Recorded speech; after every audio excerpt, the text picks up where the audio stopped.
Don't you hate it in a movie? You watch a great movie, but there's that one bad performance that just brings the movie down. Just hate that when it happens.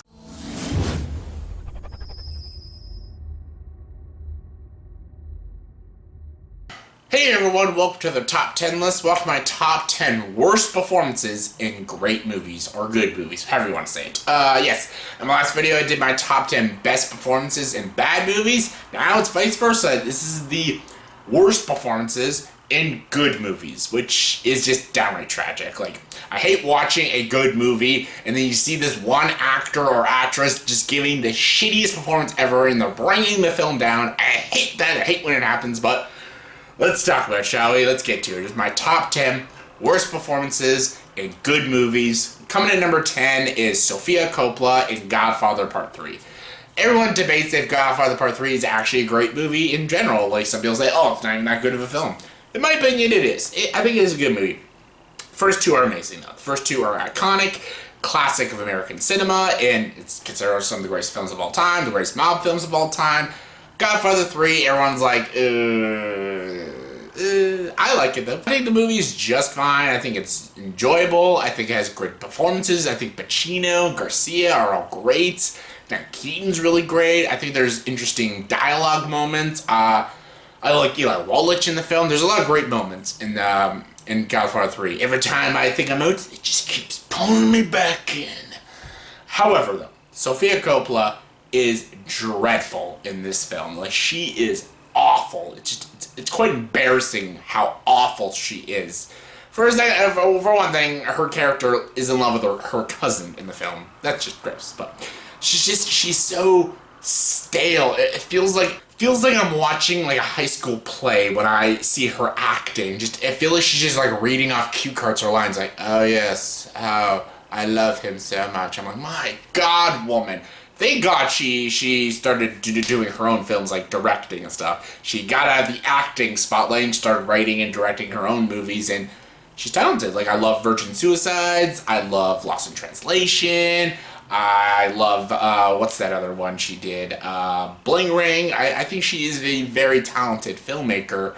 She's not a good actress, and she is, like, the worst thing in this film, and everyone says, like, what brings The Godfather Part 3 down the most, it is Sofia Coppola's performance. She is awful, and the best thing about her performance is that she dies at the end. So, number 9 is Keanu Reeves for Bram Stoker's Dracula. Those animals, ugh. My God, he can't do an accent to save his life. I love Keanu Reeves, though. Like, whoa, I'm a huge Keanu Reeves fan. I know he's not always the greatest actor, but I love it. It's kind of like Arnold. Arnold's not always the greatest actor, but I fucking love him. It's like Keanu Reeves. I love his movies. I love a lot of his roles. I love Bram Stoker's Dracula. However, he is terrible in this movie. He is awful. And this is a movie filled with amazing performances. Winona Ryder is fantastic. Anthony Hopkins, Carrie Ellis, and of course Gary Oldman as Count Dracula. These are all terrific actors, and they give A-plus performances in this film. However, Keanu Reeves is just terrible. I guess Francis Ford Coppola could direct it properly. I don't know, but he's bad in this film. Like, he has this awful accent that goes in and out of the film, and just, he doesn't know how to show anger properly, or sadness, or happiness properly. It feels like he's a robot in this film. He's just absolutely awful. Thank God he's got like John Wick and Bill and Ted under his wing, but this movie is so good, but Keanu Reeves is just terrible. Coming in number 8 is Chris Tucker for The Fifth Element. This is another one that kind of hurts me because I love The Fifth Element so much. I love this movie. I love what Luc Besson did with it. It's visually amazing. Gary Oldman as the villain he's so good. Bruce Willis as Corbin Dallas. You got Lilu Montipas, Mila Jovovich. She's so great. However, we have Chris Tucker as Ruby Ross. Ruby is one of the most annoying characters, I think, in cinema. He is just terrible. He does nothing. He does nothing with the character. Chris Tucker is just annoying. He just has this loud, squeaky voice throughout the film. He does nothing to help the main characters. Even the ending scene where they'll have to do the elements, he doesn't even know how to... doesn't even have a match. How do you not have a match?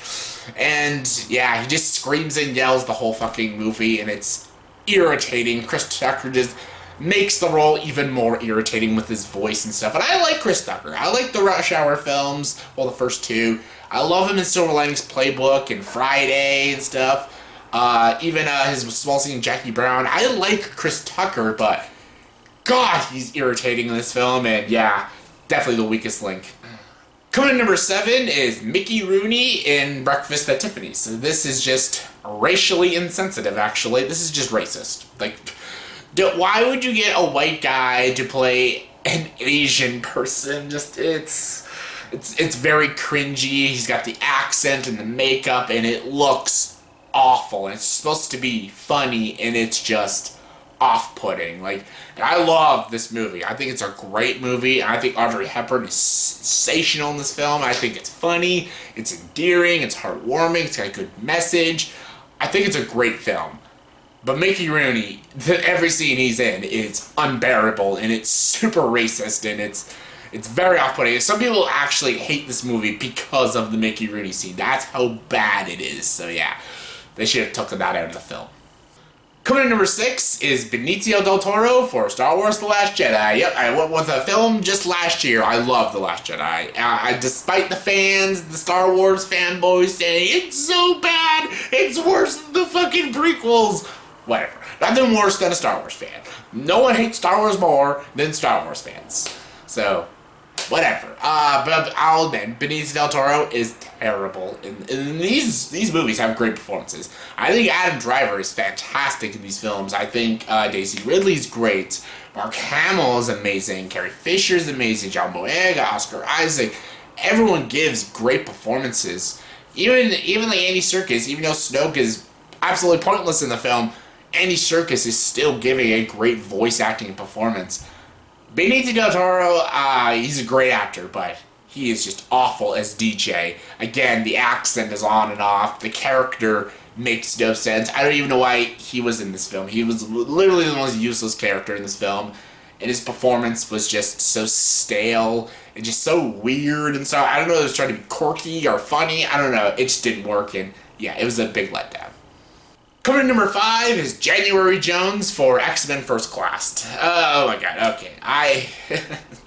January Jones. She's a hit and miss when it comes to her acting. I think she's pretty good in Mad Men. I think she actually gives a pretty good performance, but other than that, I never really was blown away by her performance.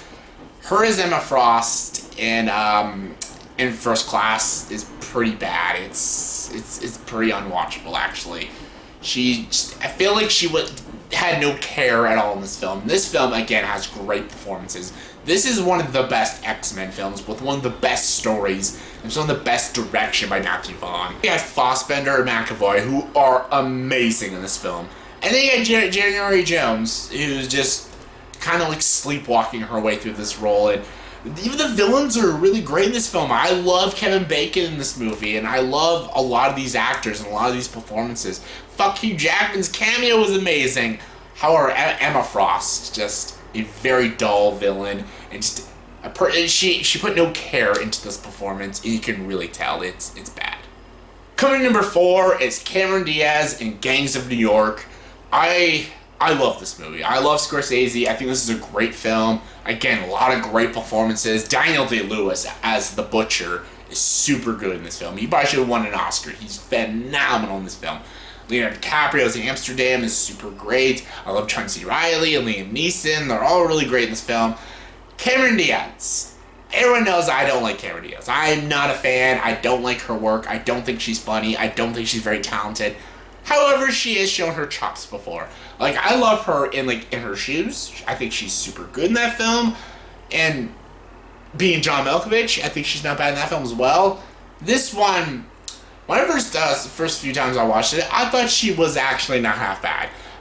Now watching it more and more times, I do understand why people say she is the weak link of this film. She really is. A lot of these actors are really giving a lot of big, grand, very passionate performances. And she's just kind of there, there's even a scene where she has to try to be, sad, and it's not viable. She's just like, I'm so sad. It's none of it is viable. Like, you got like Daniel Day-Lewis as the Butcher, this very intimidating villain, and every scene he is on, and like every scene he is in, he is absolutely like stealing it, and he's terrifying. He is a truly scary villain, and like if this is a man that existed, I'd be terrified of him. And Leonardo DiCaprio is also a truly likable protagonist, and you're rooting for Amsterdam throughout the whole film.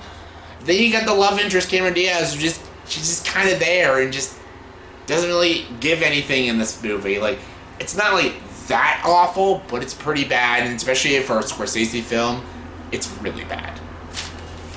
Coming in number 3 is Daryl Hannah for Wall Street. This kind of hurts a little because I love Daryl Hannah. I think she's a very good actress. I love her in the Kill Bill films.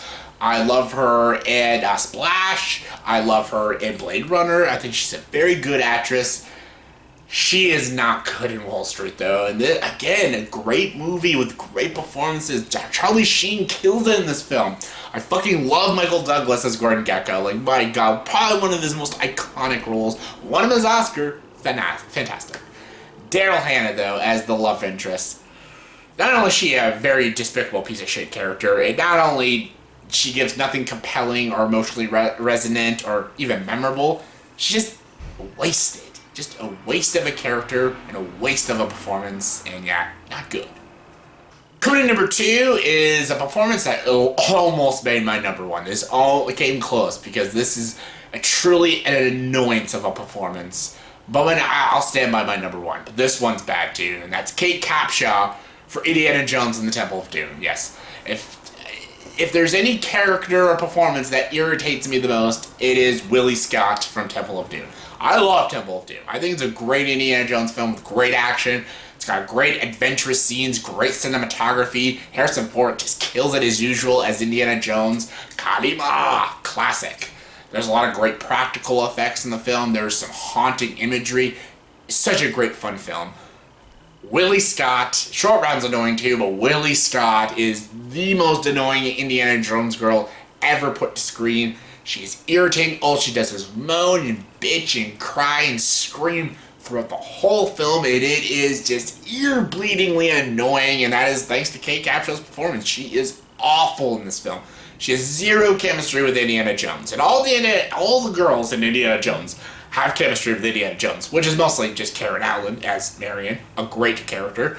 Kate Capshaw, though, she is just annoying. Just sheer annoyance, and hated her. Even when I always watched these films, even when I was younger, I loved Indiana Jones.